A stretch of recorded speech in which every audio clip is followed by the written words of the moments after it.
Lights, camera.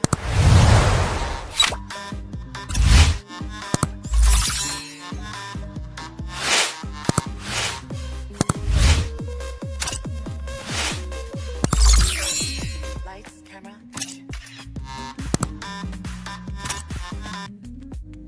समाजवाद एक ऐसा शब्द, एक ऐसी विचारधारा जो भारतीय राजनीति की परंपरा रही है और इस देश में राजनीति करने वाले व्यक्ति ने हमेशा इस विचारधारा को सिर आंखों पे बैठाया। जी हाँ, नमस्कार, मैं डॉक्टर प्रभात आनंद आज आपके सामने बात कर रहा हूं समाजवाद के। जी हाँ, समाजवाद की परिभाषा क्या है? समाजवाद एक सामाजिक, आर्थिक और राजनीतिक विचारधारा है जो उत्पादन के साधनों पे सामाजिक स्वामित्व और नियंत्रण की वकालत करता है, जिसका उद्देश्य धन और संसाधनों का समान वितरण करना है। समाजवादी निजी स्वामित्व पर आधारित अधिकारों का विरोध करता है। एक विचारक हुए हंट, उन्होंने या उनके अनुसार कहें तो 1826 ईस्वी में कोऑपरेटिव मैनेजर नाम से एक पत्रिका निकाली। उस पत्रिका में रॉबर्ट ओवन के अनुयायियों के लिए किया गया था। 1932 ईस्वी में फ्रेंच समाजवादी विचारक सेंट साइमन के अनुयायियों की पत्रिका में भी इसका प्रयोग हुआ और भी कई सारे ऐसे विद्वानों ने अपने अपने लेखों में इस विचारधारा को परिभाषित किए। उन्होंने अपनी राय इन पर दी। उन्हीं विद्वानों के विचारों की को अगर हम देखें तो कई सारी चीजें हमारे सामने आती है और इसे समझने में वो आसान बनाती है।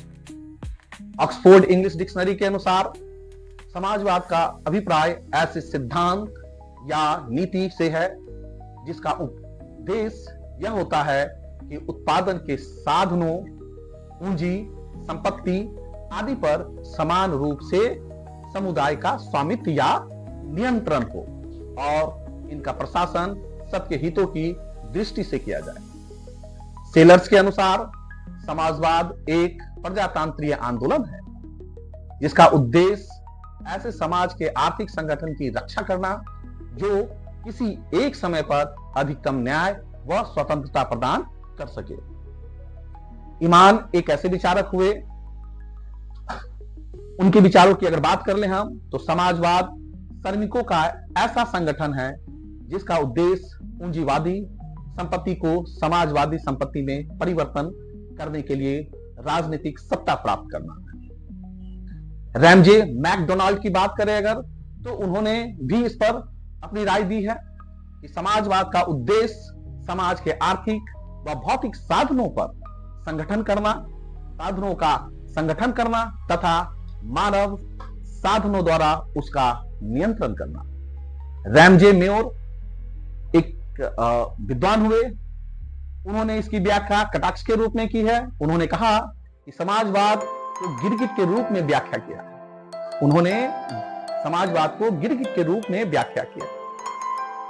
सीईएम जोर विचारक हैं, उन्होंने समाजवाद को एक टोपी की संज्ञा दी और उनके बारे में कहा यह एक ऐसी टोपी है जिसे हर कोई पहन लेता है। जीडी कोल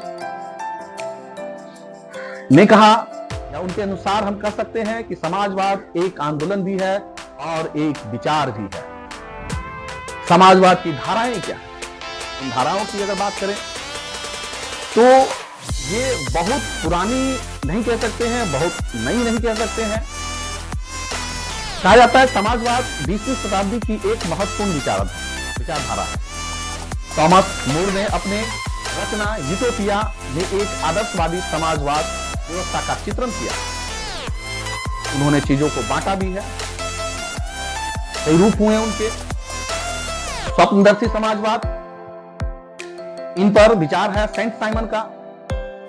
उनका मानना था कि एक अच्छी व्यवस्था वह होगी जिसमें बड़े पैमाने पर उद्योगीकरण होगा, सबको क्षमता के अनुसार काम तथा योग्यता के अनुसार वेतन मिलेगा, उत्पादन तथा वितरण के साधनों पर व्यक्तिगत स्वामित्व के स्थान पर सार्वजनिक स्वामित्व की व्यवस्था लागू हो। चार्ल्स फ्यूरियर के अनुसार मनुष्य के बीच कार्य का विभाजन आकर्षण श्रम के सिद्धांत के अनुसार करने की बात करता है, अर्थात जो काम जिसे पसंद हो उसे वही काम सौंपा जाए। रॉबर्ट ओवन के अनुसार, ये एक ब्रिटिश उद्योगपति थे। जो रॉबर्ट ओवन थे वो क्या थे? एक ब्रिटिश उद्योगपति थे जिन्होंने अपनी कीर्ति, जो उनका किताब है, जो उनका लेख है, उनमें उनका नाम है a new view of society के अंतर्गत सहकारिता प्रणाली का समर्थन किया है। उन्होंने धर्म, विवाह तथा निजी संपत्ति का विरोध किया है। उन्होंने बेरोजगार लोगों की समस्या के लिए सहकारिता का समर्थन किया है। क्रांतिकारी समाजवाद, तो अगर हम बात करें, जिसे हम साम्यवाद भी कहते हैं, क्रांतिकारी समाजवाद के जनक कार्ल मार्क्स, इनके बारे में आपने सुना होगा, पढ़ा होगा, देखा होगा। कहा जाता है कि राजनीति की दुनिया में जो लोग कदम रखते हैं, कार्ल मार्क्स उनके गुरु होते हैं। तो क्रांतिकारी समाजवाद के जनक के रूप में कार्ल मार्क्स को हम जानते हैं, जिन्होंने क्रांति के माध्यम से वर्ग विहीन, शोषण विहीन साम्यवाद समाजवाद की स्थापना का वैज्ञानिक सिद्धांत दिया। कार्ल मार्क्स के 4 प्रमुख सिद्धांत थे जिन पर उन्होंने कार्य किया: दंडनात्मक भौतिकवाद, ऐतिहासिक भौतिकवाद का सिद्धांत, वर्ग संघर्ष का सिद्धांत तथा अतिरिक्त मूल्य का सिद्धांत। मार्क्स के अनुसार, मार्क्स कहते हैं कि संसार का मूल तत्व पदार्थ है, अर्थात अर्थव्यवस्था है, या फिर दूसरे शब्दों में कहे तो उत्पादन प्रणाली है, क्योंकि जब उत्पादन में परिवर्तन होता है तो समाज में परिवर्तन होता है। मार्क्स कहता है कि समाज 2 भागों में बटा है, एक वर्ग शोषक, दूसरा वर्ग शोषित वर्ग है, अर्थात एक मालिक है और एक नौकर है। एक सभी संपत्तियों को अपने अधिकार में रखता है और एक उस संपत्ति के एक छोटे से टुकड़े पे अपने जीवन यापन करने पर मजबूर होता है। मार्क्स के अनुसार सर्वहारा के अधिनायक तंत्र में जब सभी श्रमिक बन जाते हैं, उनका मानना था मार्क्स के अनुसार कि जो अधिनायक तंत्र है उसमें जब सभी श्रमिक, जो मालिक है वो भी श्रमिक बन जाए, जो जनता है वो भी श्रमिक बन जाए, सभी लोग कामगार होंगे और शोषण समाप्त हो जाए। जब श्रमिक बन जाएंगे तो शोषण समाप्त हो जाता है, तो अंततः राज्य लुप्त हो जाता है। फिर क्या होता है? राज्य खत्म हो जाती है और राज्य विहीन, वर्ग विहीन साम्यवाद की स्थापना होती है। फेबियन समाजवाद की बात करें अगर हम, तो फेबियन समाजवाद फेबियन सोसाइटी से जुड़ा हुआ है, जिसकी स्थापना टॉमस डेविडसन के शिष्यों ने 1884 ईस्वी में की थी। इसका मूल मंत्र उपयुक्त क्षण के लिए धैर्यपूर्वक प्रतीक्षा करनी होती है। फेबियन समाजवादी लोकतांत्रिक तरीके से समाजवाद की स्थापना करना चाहते हैं। उन्होंने जमींदारों को अपने प्रहार का लक्ष्य बनाया। ये मील से प्रभावित थे।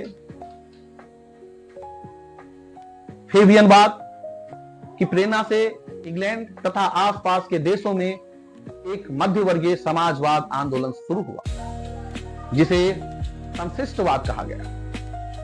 इसे राज्य समाजवाद भी कहा जाता है। यह किसी विशेष दार्शनिक या विचारक की विचारधारा नहीं है। इनका मानना है कि समस्त मूल्यों का जन्मदाता समाज है। फेबियनवाद और संशिष्ट मुख्यतः मध्यवर्गीय आंदोलन था और उनमें मध्यवर्गीय बुद्धिजीवियों का विशेष समर्थन था। अगर हम थोड़ी सी बात कर ले समाजवाद और साम्यवाद में क्या अंतर है तो चीजें और बेहतर हो जाती है। साम्यवाद की बात कर लेते हैं और फिर समाजवाद की बात कर लेते हैं। तो साम्यवाद क्या कहता है कि साम्यवाद एक क्रांतिकारी विचारधारा है, समाजवाद एक विकासवादी विचारधारा है। साम्यवाद उत्पादन, वितरण तथा उपयोग तीनों पर सार्वजनिक स्वामित्व चाहता है, जबकि समाज